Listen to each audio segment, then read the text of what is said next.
aí, beleza? Quem fala aqui é o Renan e você está no canal Burkenamp Games. E vamos aqui agora com os jogos lançamentos do mês. Estamos aí em março de 2026. Fevereiro foi um mês bastante interessante. Eu acho que vocês podem conferir várias análises que eu trouxe aqui no canal. A gente teve Romeo It's a Dead Man. Nós tivemos também as primeiras impressões de Marathon, que pegou basicamente a viradinha do mês ali num vídeo de análise de demo que eu trouxe aqui para o canal. Tivemos também o vídeo do High on Life 2, que chegou diretamente no Game Pass, um jogo bastante interessante. E no comecinho de fevereiro, né, aliás, creio que começo de fevereiro, que eu soltei a review de Crisol, Theater of Idols, um jogo que eu curti bastante. E de fevereiro, logicamente, ficaram várias pendências aí para eu jogar, publicar aqui no canal. Inclusive o Resident Evil 9, que eu ainda não joguei, mas quero ver se eu jogo. E caso vocês queiram conferir a análise de Resident Evil 9, o Sabaki publicou lá no site do Mega, que eu estou utilizando de fundo, www.megascopio.com.br. Beleza, agora chegamos aqui finalmente em março. Eu acho que as coisas deram uma acalmada em relação a títulos gigantescos. Logicamente, nós teremos muitos jogos impactantes em março. E aqui vamos falar sobre alguns. Começando aí, no momento que esse vídeo está indo ao ar, alguns deles já estão lançados, obviamente. Começando aí com o Marathon. Eu já trouxe as primeiras impressões / uma análise da demo aqui no canal. E ele saiu no dia 5 de março para PC, Xbox Series e PlayStation 5.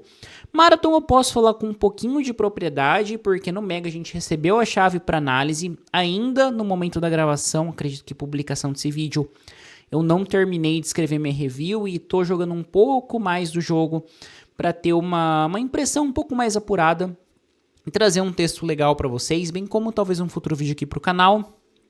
Então não vou adentrar muito em detalhes, mas o jogo tá interessante. O jogo estou gostando do jogo. O que eu não acho que pode ser um jogo que vai impactar todo mundo, porque é um shooter, um extraction shooter, mas tem aquelas características da Bungie, né, que é você ter uma mecânica de gameplay bastante gostosa de jogar. Então, seja no combate contra os inimigos, que continuam bastante difíceis / desafiadores, ou seja contra os outros próprios players, o jogo em geral ele tá bem legal.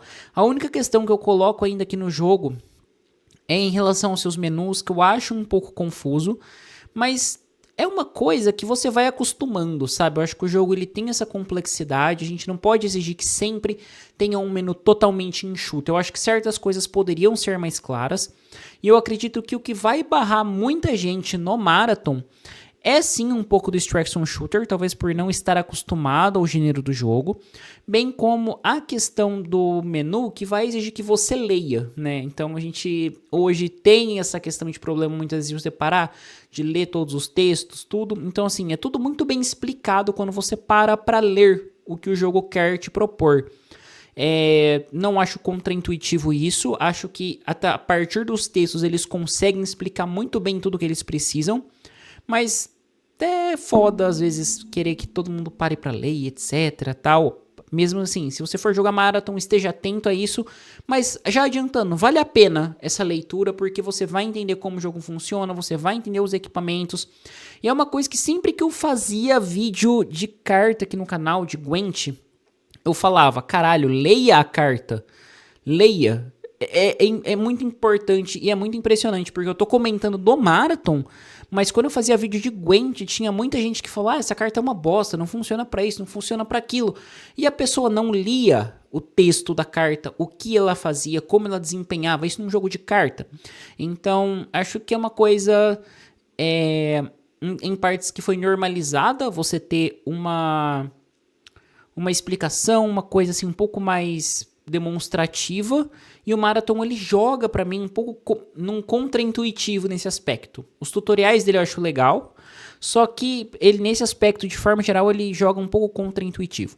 Mas é um jogo que, eu acho que vai agradar uma galera. Vamos ver como vai estar a base de players no PC, no PlayStation e no Xbox. E que nem eu falei, não terminei minha review ainda, e futuramente eu vou trazer aqui no canal e também lá no site do Mega. Beleza, vamos aí para o segundo jogo, Pokémon Pocópia. É o jogo do Dito, né? Que saiu dia 5 também, já tá disponível, não joguei. Mas assim, não me interessa muito, sendo bem sincero. Pokémon com Fazendinha, obrigado.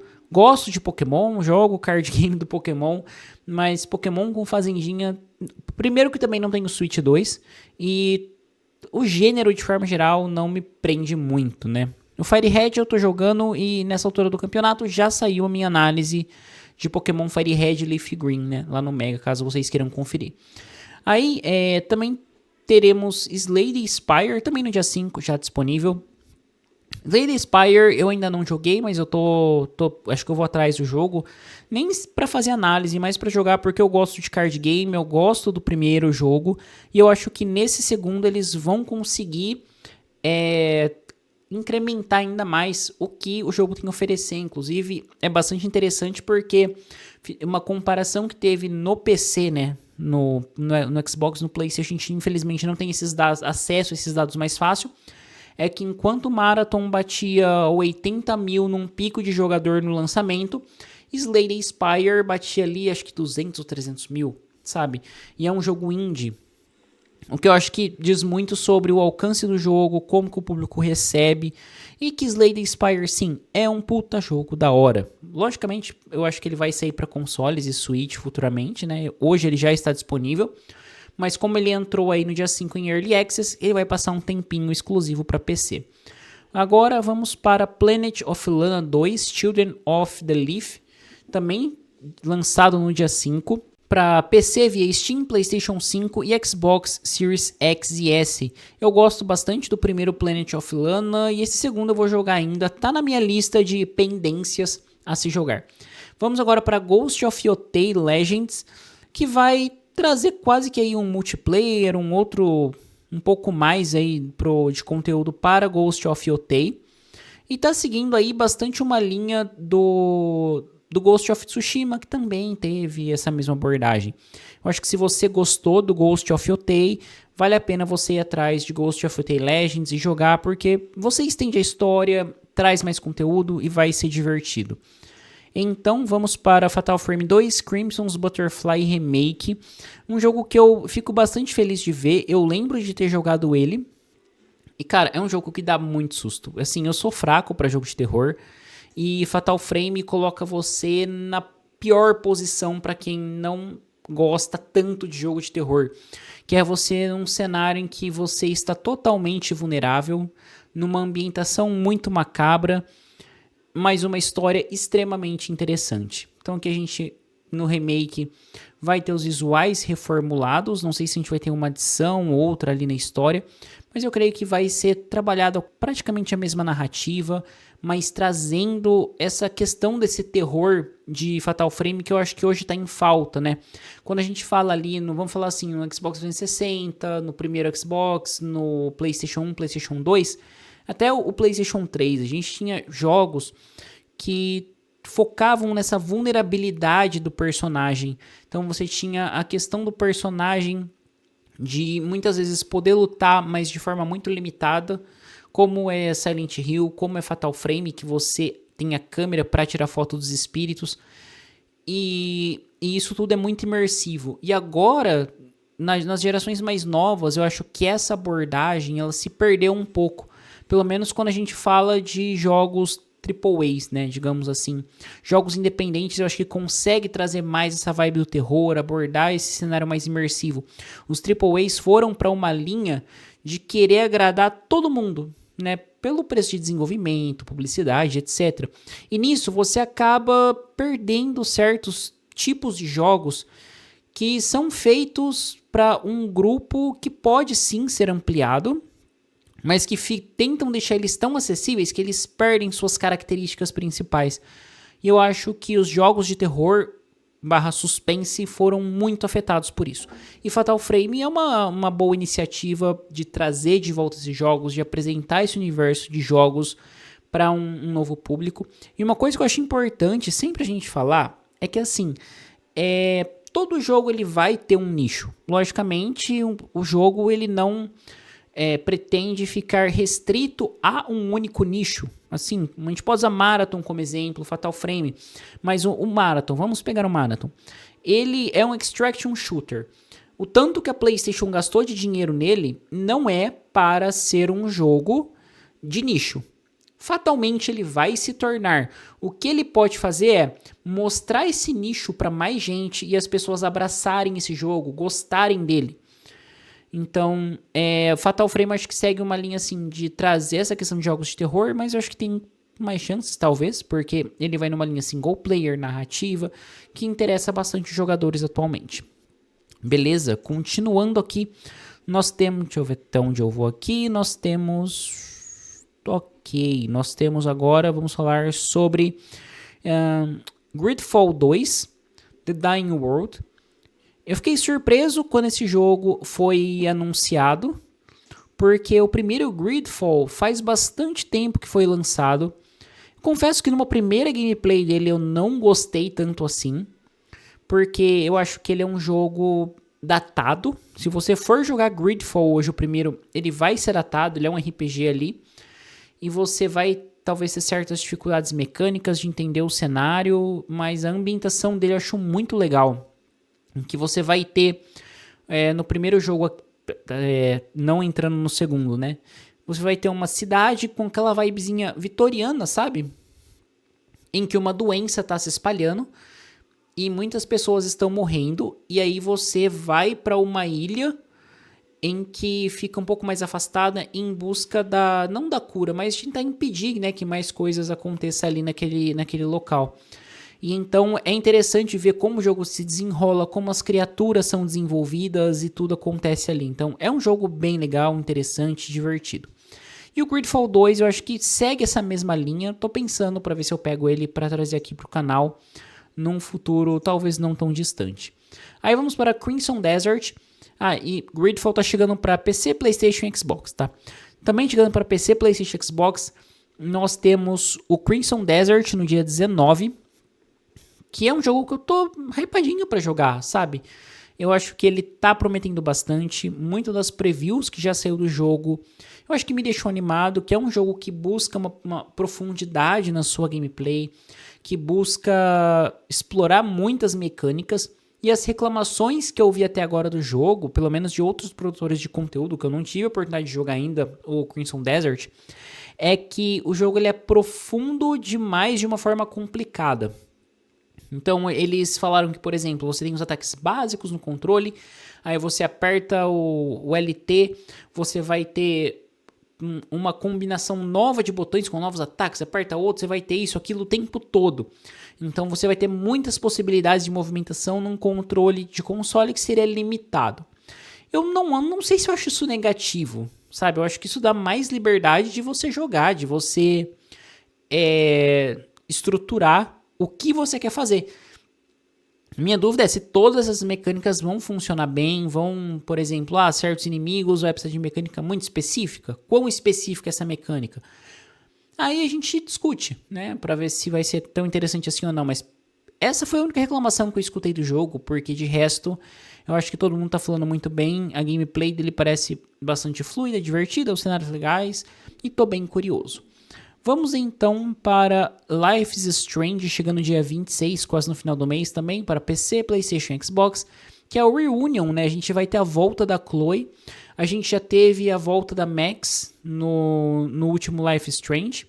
Inclusive eu que joguei, fiz a review aqui no Mega. Gostei do jogo? Olha, até certo ponto eu gostei.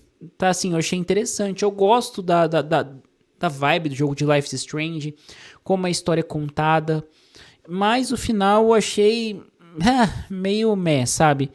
Passou a impressão muito que eles estão querendo construir um universo muito mais fantasioso, muito mais esquisito, não sei.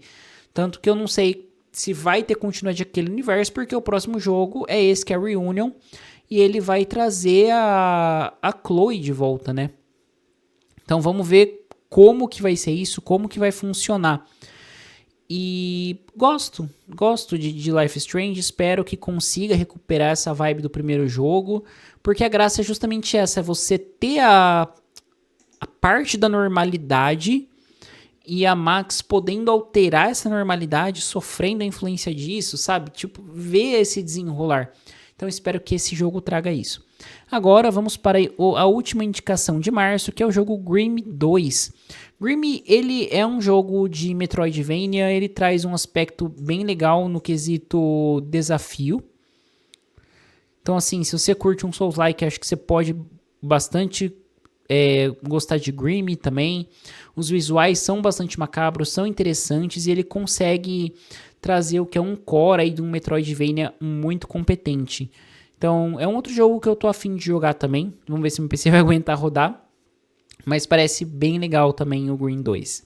Mas bom, gente, é isso aí. Acho que eu vou ficando por aqui nesse vídeo pra gente comentar sobre os lançamentos do mês de março. O canal tá meio parado em relação a notícias, é que sinceramente eu não achei muita coisa legal para trazer de notícia aqui. Poderia fazer um vídeo sobre a Asha Sharma como a nova CEO do Xbox, o que eu espero do futuro, já que eu já falei em outros vídeos, né, que Xbox é a minha plataforma principal, mas eu acho essas coisas às vezes tão especulativas, mas tão especulativas, que eu prefiro sinceramente dar um tempo, esperar isso desenrolar, esperar ter alguma conclusão pra gente chegar e falar sobre. Eu acho que a gente pode falar sobre isso agora e depois voltar. Não, eu estava errado, né? Foda-se, sabe? Eu prefiro esperar e seguir a linha que eu sigo aqui no canal de sim cobrir alguns rumores às vezes, mas de alguma forma que esses rumores sejam mais concretos. Quando a gente fala de decisões empresariais na parte de console, putz, é um negócio assim, hoje é uma coisa, amanhã é outra. Então, a gente esperar isso consolidar e trazer informação, e aí sim, poder levantar o histórico e ver como foi trabalhada essa decisão, eu acho muito mais interessante do que ficar trazendo os vídeos pontuais e depois, fazer um vídeo definitivo, mas eu já cobri tudo. Então, não. Então, vamos esperar. E assim que a gente tiver mais notícias sobre o PlayStation 6, sobre o Xbox Helix e etc., a gente traz aqui pro canal. Inclusive, Xbox Helix é um assunto que eu tenho que ir mais atrás de uma forma um pouco mais ativa para saber, até para escrever as notícias pro site, PlayStation 6, etc. Então, quando eu tiver mais base para falar sobre isso, com certeza vou trazer um vídeo sobre. Enquanto isso, tenho alguns vídeos que eu tô pensando em gravar aqui pro canal, com reviews, primeiras impressões, né, que são as demos quando são lançadas. Então, tô jogando algumas coisas que eu quero trazer aqui como análise e vamos seguindo a vida aí. Mas, bom, gente, é isso aí. Espero que vocês tenham curtido. Se inscreva no canal, ative o sininho, dê um joinha que ajuda bastante na divulgação. E vocês também não perdem nenhum vídeo que está sendo publicado por aqui. Nos comentários, fala aí pra mim o que vocês acharam dos lançamentos do mês de março, se vocês curtiram, quais vocês já jogaram, quais vocês ainda pretendem jogar. Lembrando sempre que sugestões para futuras temáticas são sempre muito bem-vindas. Bom, é isso aí, muito obrigado e até a próxima.